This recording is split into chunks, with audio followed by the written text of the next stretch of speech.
خدا تمہیں دیکھ رہا ہے، کہ خدا تمہیں دیکھ رہا ہے۔ حضرات گرامی، آئیے میں آپ کو آقا کریم کے بارگاہ میں لے چلتا ہوں۔ آقا کریم صلی اللہ علیہ وسلم اس قدر اس امت سے محبت کرتے تھے، کس قدر آقا صلی اللہ علیہ وسلم اس گنہگار امت کو جو نمازوں کو ہر وقت چھوڑ دیتی ہے، آج اس امت میں بعض لوگ ایسے ہیں جو پنجگانہ نماز کی تو دور کی بات ہے، بقرعید و عید کی نماز تک بھی چھوڑ دیتے ہیں۔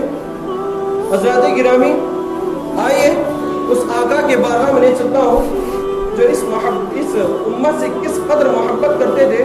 حضرات گرامی، ایک مرتبہ کا واقعہ ہے کہ آقا کریم صلی اللہ علیہ وسلم مدینہ المنورہ میں حجر مبارک میں اپنے کمرے میں آرام فرما رہے تھے۔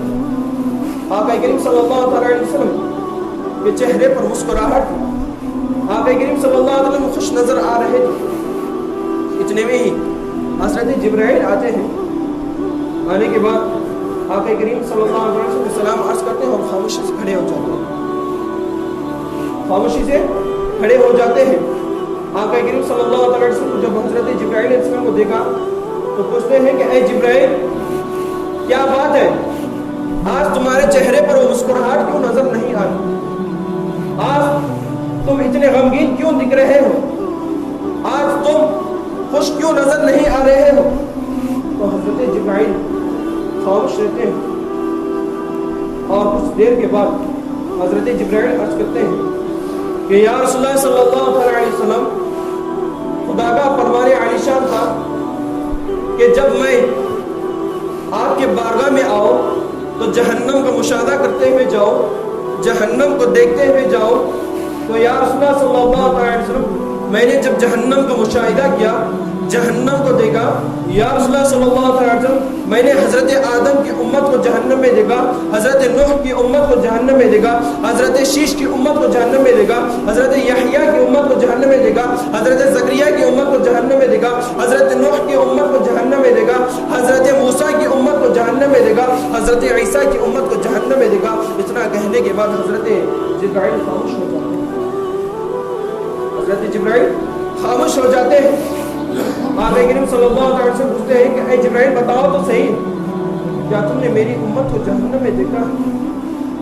کیا تم نے میری امت کو جہنم میں دیکھا ہے؟ تو حضرت جبرائیل جانتے تھے یہ وہ آقا ہے، اپنی جان و مال، اپنے اولاد سے اگر سب سے زیادہ اگر کسی سے محبت کرتے ہیں تو اپنی امت سے محبت کرتے ہیں، وہ اپنی امت سے محبت کرتے ہیں۔ تو اگر ان کے پاس مانگت کا جو واقعہ ان کی امت بھی جہنم میں تو یہ رونے لگ جائیں گے۔ آقا کریم صلی اللہ علیہ وسلم ہمیں امت بھی پوچھتے ہیں کہ اے جبرائیل، بتاؤ تو صحیح، کیا تم نے میری امت کو جہنم میں دیکھا ہے؟ کیا تم نے میری امت کو جہنم میں دیکھا ہے؟ تو حضرت جبرائیل فرماتے ہیں کہ یا رسول اللہ، ہاں میں آپ کی امت کو بھی جہنم میں دیکھا ہوں۔ یا رسول اللہ، ہاں میں آپ کی امت کو جہنم میں دیکھا ہوں۔ اتنا کہنا تھا کہ آقا کریم صلی اللہ علیہ وسلم آنکھوں سے اشک جاری ہو جاتے ہیں، آقا کا وہ کھلتا ہوا چہرہ، ہنستا ہوا چہرہ مرجھا جاتا ہے اور آقا کی آنکھوں سے آنسو جاری ہو جاتے ہیں، آقا رونے لگتے ہیں۔ اللہ حضرت فرماتے ہیں نا، اللہ کیا جہنم اب بھی نہ سرد ہوگا، اللہ کیا جہنم اب بھی نہ سرد ہوگا، رو رو کے مصطفیٰ نے دریا بہا دیا۔ تو حضرات گرامی، آقا کریم رونے لگتے ہیں، روتے روتے اپنے کمرے سے نکل کر، اپنے حجرہ انور سے نکل کر مدینہ المنورہ کے مضافات کے جنگلوں میں چلے جاتے ہیں اور ایک پہاڑ میں ایک کوہ میں جا کر سجدہ ریز ہو جاتے ہیں۔ تو حضرات گرامی، جب یہ بات صحابہ کو معلوم چلی کہ آقا کریم صلی اللہ علیہ وسلم مدینہ منورہ میں کہیں پر بھی نظر نہیں آ رہے، آقا کریم صلی اللہ علیہ وسلم کو صحابہ اکرام تلاش کرنا شروع کر دیتے ہیں۔ صحابہ اکرام پاگلوں کی طرح مدینہ منورہ میں آقا کے عشق میں ڈھونڈنے لگ جاتے ہیں حضرت بلال تو آقا کے عشق میں کبھی اس گلی میں جاتے کبھی اس گلی میں جاتے. حضرات گرامی جب آقا کدھر بھی نظر نہیں آتے, آقا صلی اللہ علیہ وسلم مدینہ منورہ میں کہیں پر بھی نظر نہیں آتے, تو چند صحابہ کرام مدینہ منورہ کے مضافات کے اس جنگل کی طرف جاتے ہیں جس جنگل کی طرف میرے آقا کریم صلی اللہ علیہ وسلم صحابہ کرام جاتے ہیں اور دیکھتے ہیں کہ ایک بکری چرواہا اپنی بکریوں کو چرا رہا ہے. اس بکری چرواہے سے پوچھتے ہیں کہ اے بکری چرواہے, کیا تم نے ہمارے آقا کو دیکھا ہے؟ کیا تم نے مدینے والے آقا کو دیکھا ہے؟ کیا تم نے چاند سے زیادہ خوبصورت والے شخص کو دیکھا ہے؟ وہ بکری چرواہا کہتا ہے کہ اے لوگوں سنو, میں کسی آقا کو نہیں جانتا, میں کسی مدینے والے آقا کو نہیں جانتا, میں نے کسی چاند سے زیادہ خوبصورت نہیں دیکھا. میں فقط اتنا جانتا ہوں کہ جو سامنے جو پہاڑ نظر آ رہا ہے, جو سامنے جو نظر آ رہی ہے, اس میں ایک بندے کے رونے کی آواز آتی ہے. اس پہاڑ سے ایک آواز آتی ہے, اس آواز کی وجہ سے میرے بکریوں نے چلنا چھوڑ, اس روٹ پھوٹ کر رونے کی آواز سے میرے بکریوں نے دودھ دینا چھوڑ دیا, میرے بکریوں نے کھانا پینا چھوڑ دیا. اتنا کہنے کے بعد صحابہ کرام سمجھ جاتے ہیں کہ اس طرح رونے والا یہ اور نہیں آمینہ کا لال ہے, اس طرح غم امت میں رونے والا کوئی اور نہیں مدینے والے آقا ہی ہوں گے, تاجدار مدینہ ہی ہوں گے.